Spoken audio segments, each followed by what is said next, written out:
The F-35 is our signature Air Force platform. What percentage of them are fully mission capable today? Mr. Secretary. Congressman, if you give me a second, I'm going to pull out my card and give you an exact answer. Okay. Happy to. Your eyes are probably better than mine.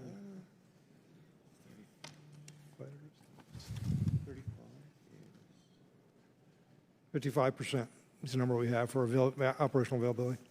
Full operationally capable. 55%. for operational availability. Do you think that's a good number or a bad number? I think that's not a good number. Failing.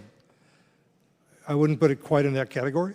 A D? I'd ask General Alvin to comment on that. It's a number we'd like to see something. Yeah, well, the reason I ask is because we got testimony that is a little contrary to that. Lieutenant General Schmidt, head of the F-35 program, gave testimony to the TAL subcommittee at HASC, and that testimony was that as of February of 2023, so a little over a year ago, only 29% were fully mission capable.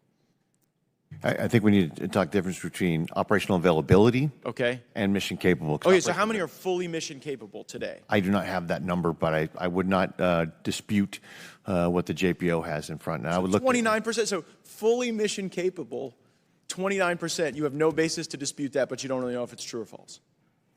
I have no basis to dispute it, but I would like to. So you would agree that 55% is like a D, that 29% is definitely failing, right?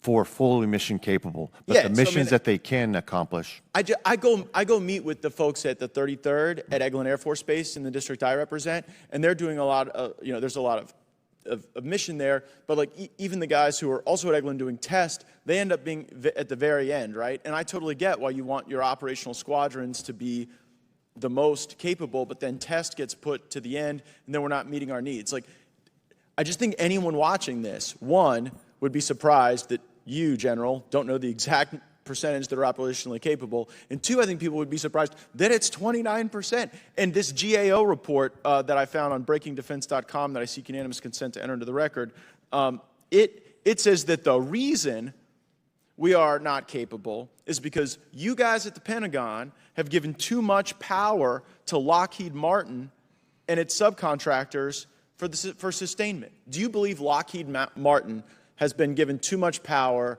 on the sustainment of the F-35? I believe that Lockheed Martin has more power than in some other weapon systems. They do have the contracted logistics system that was part of the procurement plan that was put in place 20 or some years ago. Well, right, I mean, but it's not working. If the Lockheed Martin built the F-35, only 29% of them are fully operationally capable right now. We've all agreed that's failing. So now the question is, why is it failing? And this GAO report says the reason it's failing is because the fox is watching the hen house. Because the very contractor bilking the taxpayer for this platform is now in a position where they can't sustain it. Do you have a basis to disagree with that conclusion? I have a long history with the F-35. And I inherited the program. I came into it in 2010. It was a few years into production at that point. And the first time I saw the program laid out, the schedule for it and so on, and when the decisions points were going to be, the question I asked, and I'm going to quote myself, who's running this program, the government or Lockheed Martin? That's a quote from 2010. I think you have your answer, Mr. Secretary. And we set up the program when it was originally set up under a philosophy of management called total system performance, which essentially gave to the prime contractor complete control of the program. We did not acquire the intellectual property to allow the government to come in and step in and control the program. It sounds like we are still fighting that problem today. Well, right, but that is such important testimony for us to hear. Every member of the committee heard that. The government isn't running this program. Lockheed Martin's running this program. That was a question I asked. Well, it sounds like you got the answer. What's the answer to the question, Mr. Secretary? Because only 29% of them are operationally capable. We took a lot of steps to try to get that under control. I once imposed a production contract on Lockheed. I dictated a price to them because we couldn't get a negotiation done. I did a unilateral contract.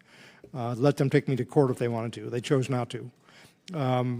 Put in place program managers who were very firm with the contractor and insisted on performance. We've had some conversations with the current head of the JPO, and We've had conversations with the CEO of Lockheed. I appreciate those conversations. I've always found you to be the truth teller. You're always very honest with the committee and straightforward. The problem is the tail here is wagging the dog, and it's not going to get better unless there's accountability for the fact that their planes don't fly. I yield back. Gentleman yields back.